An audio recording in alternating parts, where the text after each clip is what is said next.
again, everybody. Today I'm going to read you another one of my very favorite stories, which is called NORA'S Stars, and it's by a writer and painter named Sachi. Let's see if I can say that. Ichikawa. Sachi Ichikawa.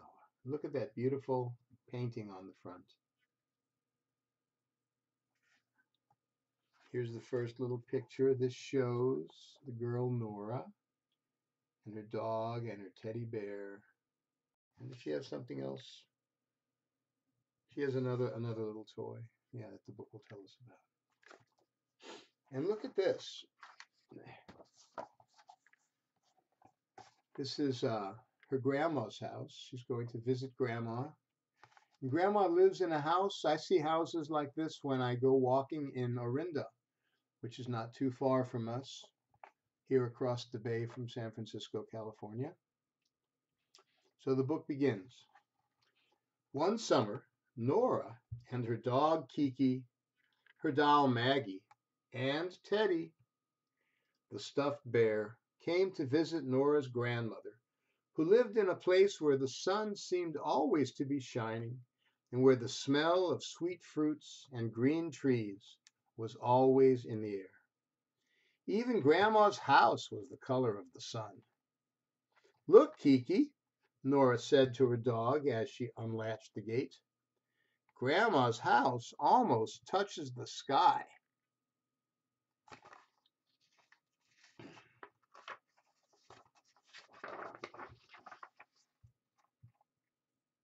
"We're here," she called to her grandma as Kiki ran up the long stairs.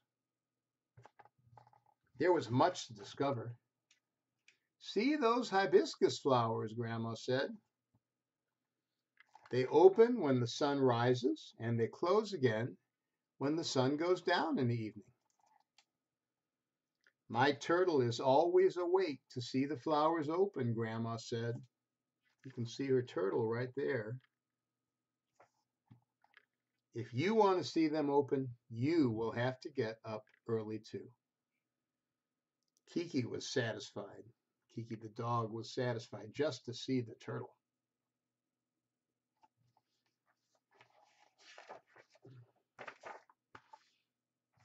Nora loved plums.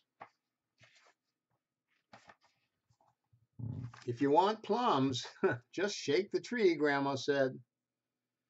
Nora shook the plum tree, and plums fell all around her. Maggie and Teddy pretended that they didn't notice. What can they do? They're just two dolls, but to Nora, they're alive. That night, Nora went to bed early. In the morning, she and her friends would have plum jam near the hibiscus flower. Maybe they would see the turtle. "Good night, grandmother," she called. Look at that, what a pretty house. Nice staircase. Nora had just climbed into bed with Maggie and Teddy when she heard a strange noise. Kiki heard it too. But grandmother was downstairs. Who was making the noise in her room? Here she is in her bed. Let's see where the noise is coming from. Nora sat up. In the corner there was a trunk full of toys that had been in grandmother's house for a long time. Now the toys were beginning to jump out of their trunk. "Oh," said Nora. Maggie and Teddy could not believe their eyes. "Will you play with me?" Nora asked the toys. Look, here they come. Isn't that a great picture?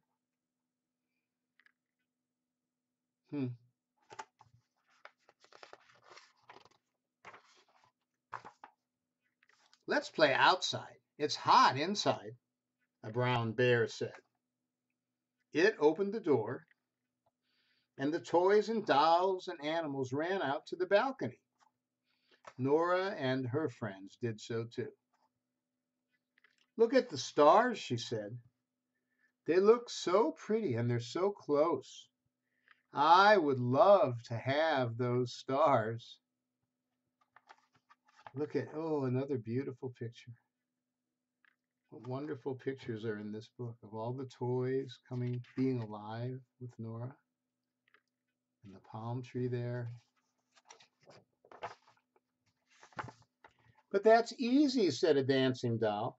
And then all the toys flew up into the sky to get the stars for Nora.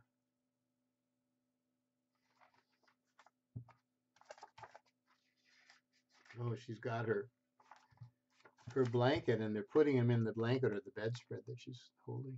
They're helping her hold it. Her friends are helping her hold it. When they had gathered all of the stars from the sky, the toys decorated the bed cover with stars. Now you are Princess Nora, a clown said to her. A star princess. Nora nearly got lost in her cape. Suddenly, there was a knock at the door. Nora quickly put the stars into the trunk and climbed into the bed.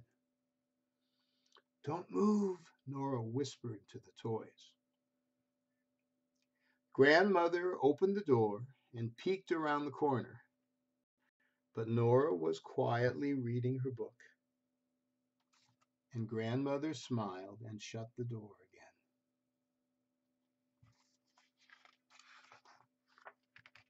again. After Grandmother left, Nora threw open the lid of the chest and let the stars out. She made a necklace of stars and a crown of stars.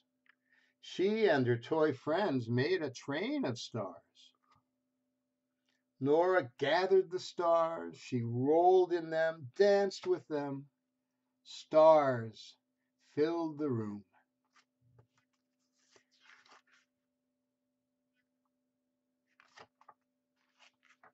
Then the door blew open. Nora wondered why, and she went outside to see.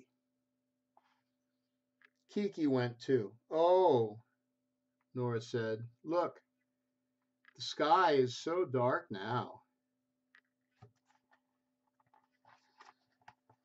Nora went out on the balcony and she felt a drop of water.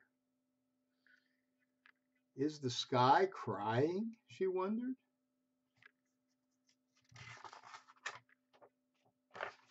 She looked up. The sky looked sad without any stars in it. Inside her room, the toys and Maggie and Teddy were still playing with all the stars in the world. They were having a wonderful time, but Nora was worried. Here's another little picture of some of the toys on that page I was reading from.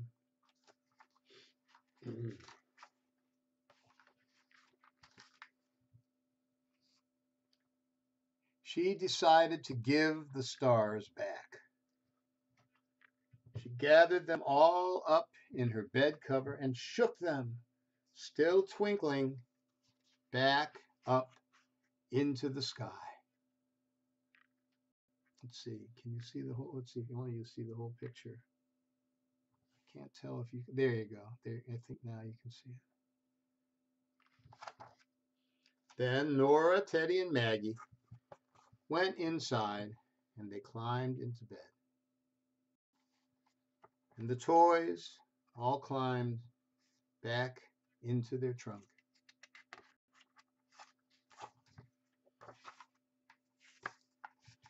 Before many minutes had passed, Grandmother's house was sleeping. The trees and the flowers were sleeping. All the world was sleeping under Nora's stars. Nora yawned. Ah, that's the way it should be, she murmured, and satisfied, Nora went to sleep too. That's the end of the book. Thank you for listening. Here's the cover again. I enjoyed reading Nora's Stars to you. It's one of the best, another one of the best children's picture books I've ever read and looked at those beautiful pictures of. Okay, see you soon. See you next time. Bye-bye. Happy Easter.